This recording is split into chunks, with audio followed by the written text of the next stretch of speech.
Сәлем достар, біз сіздермен кеңістік түзу теңдеулер тақырыбынан алған есептерді шығарамыз. Бізге берілген түзудің теңдеуі берілген. Енді осы түзудің бойында жататын кез келген үш нүктенің координатасын табуымыз қажет. Алдымен берілген теңдеуді қарастырсақ, 5х минус y қосылған 4z плюс 3 тең 0. Екінші теңдеуіміз x қосылған 2y минус z минус 2 тең 0. Яғни екі жазықтықтың арасында қиылысқан түзудің теңдеуі болып табылады. Енді екінші теңдеуден біз x-ті тауып алайық. X тең болады минус 2y плюс z плюс 2. Бірінші теңдеудегі x-дің орнына апарып қояйық. Сонда 5 минус 2y плюс z плюс 2 минус y плюс 4z плюс 3 тең болады 0-ге.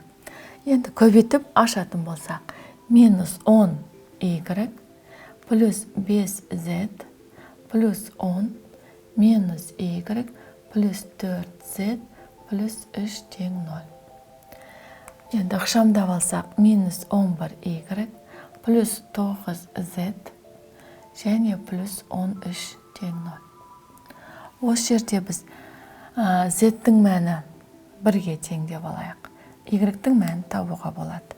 Сонда минус 11y, яғни бұл жердегі z-ті кез келген сан деп қарастыра аламыз.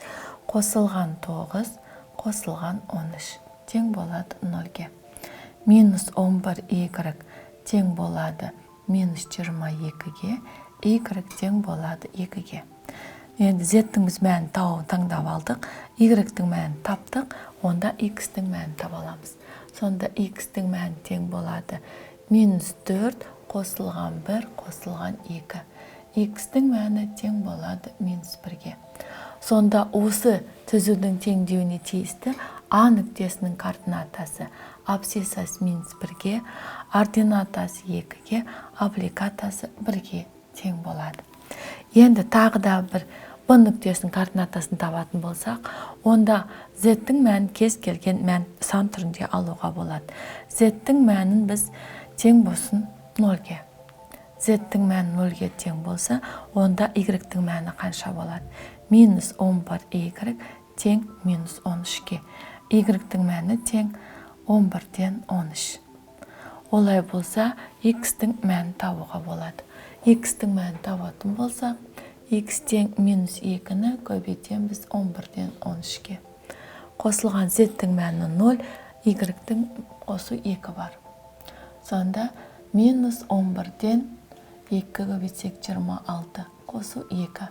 Бұл дегеніміз минус 2 бүтін 11-ден 22-ні азайтсақ 4 қалады, қосу 2. Есептейтін болсақ, мән минус 11-ден 4-ге тең.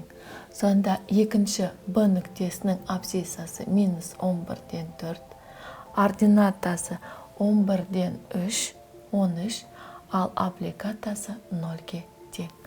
Енді үшінші бір теңдеуін табатын болсақ, z-дің мәнін кез келген сан түрінде алатын болсақ, z-дің мәнін алайық тең болсын 2-ге.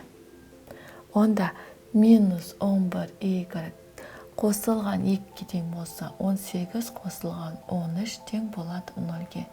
Минус 11y тең 18-ге 13-ті қосатын болсақ, 31, минус 31-ге. Сонда y-дің мәні 11-ден 31-ге тең.